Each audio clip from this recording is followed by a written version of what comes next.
அன்பானவர்களே, உனக்காக உச்சரிக்கப்பட்ட ஒரு சொல் தொடர்கிறது. கம்பராமாயணத்தில் அனுமன் கடலை தாண்டும் போது 3 தடங்கல்கள் வருகிறது என்பதை முன்பு பார்த்தோம். 3 தடங்கல்களை வைக்காமல் பல தடங்கல்களை வைத்திருந்தால் கதை வளர்ந்திருக்கும் என்று நாம் யோசித்தோம்.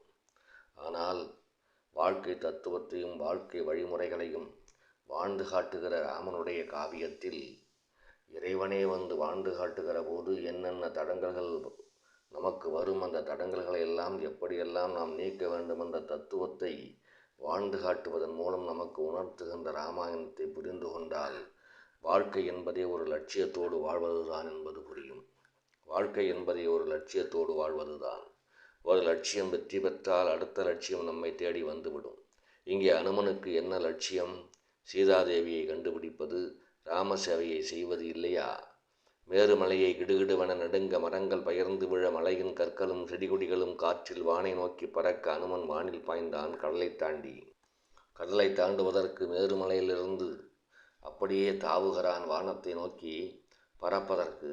தான் பறக்க முடியுமா, பறக்க முடியாதா, கடலில் தாண்ட முடியுமா, தாண்ட முடியாதா என்று பல சந்தேக கண்ணோட்டத்தோடு உட்கார்ந்திருந்த அனுமனை தூண்டிவிட்டவன் ஜாம்பவான். ஒருவனுடைய திறமையை தூண்டிவிடுகிற போதுதான் அவனுடைய திறமை அவனுக்கு தெரியும் என்பதை நமக்கு உணர்த்துகிறது. ஒரு குரு நம்முடைய திறமையை தூண்டுகிறார். அப்படி தூண்டுகிற போது நம்முடைய திறமை நமக்கு தெரிகிறது.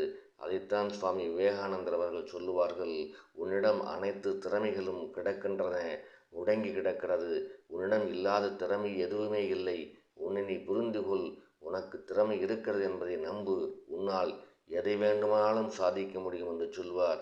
அதை இந்த ராமாயணம் மிக அற்புதமாக நமக்கு சொல்லும். தாண்டினால்தான் லட்சியத்தை அடைய முடியும். அப்படி பறக்கும்போது மந்தார மலை என்ற மலை கடலுக்குள் இருந்து வெளியே வந்து, அனுமனே, உனது தந்தை வாயு பகவான் எனக்கு பல உதவிகளை செய்துள்ளார். அதனால் அவனது மகனாகிய உனக்கும் நான் நன்றி சொல்ல அன்போடு அழைக்கிறேன். வா, இன்னும் வெகு தூரம் போக வேண்டும். அனுமனே, என் மீது அமர்ந்து இளைப்பாரி உணவு உண்டு செல் என புகழ்ந்து அவனை அழைக்க அனுமன் சொன்னான், உனது அன்பிற்கும் பாசத்திற்கும் நன்றி. நான் ராமசேவை நிமித்தம் செல்வதால் காலதாமதம் கூடாது. ஆகவே உன் அழைப்பிற்கு நன்றி. மீண்டும் வருகிற போது நேரம் இருந்தால் இளைப்பாறுகிறேன் என சொல்லி வணங்கி பறந்து செல்லுகிறான். இங்கே அன்பினாலே மந்தாரமலை அழைக்கிறது. வந்து அமர்ந்து ஓய்வெடுத்து கொண்டு பிறகு செல் என்று கூறுகிறது. ஆனால் அதற்கு நன்றி சொல்லிவிட்டு அனுமன் பறந்து கொண்டே இருக்கிறான். அவன் இருக்கவில்லை.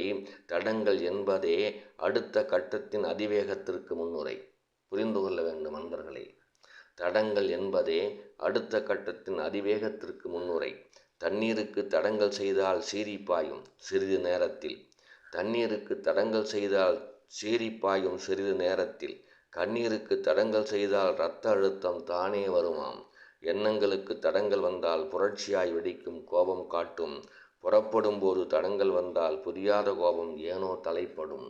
மாருதி இங்கு கோபப்படவில்லை. அன்பால் வந்த தடங்களை அனுமன் அன்பால் பேசி பறந்து செல்லுகிறான். அரக்கர்கள் அவனை அடக்க நினைத்தனர். அங்கார தாரகை அரக்கியாய் வந்தாள். அகிலம் வாயில் போவது போல வாயை பிளந்து வானுக்கும் கடலுக்கும் வளர்ந்து நின்றாள். பறந்து வந்த அனுமன் பார்த்தான். அரக்கியின் வாயில் தீயின் ஜுவாலை. ஏ அனுமனே, வா, வந்து என் வாயுக்குள் போ. என் வயிற்றுக்குள் எரியும் பசியை தீயை போக்கு. உன்னை போக விடமாட்டேன். போனால் உயிர் போகும் என்றெல்லாம் கர்ஜனை செய்கிறாள். இங்கே அரக்கர்கள் அவனை தடுக்க நினைக்கிறார்கள். அப்படி தடுக்க நினைக்கிற போது அரக்கியாய் வந்து ஒருவள் வாயை பிளந்து கொண்டு இருக்கிறாள் என்று கம்பன் காட்டுகிறான். இது 2வது தடங்கல். இந்த தடங்கல் நமக்கு என்ன சொல்லுகிறது பார்ப்போம் நண்பர்களே.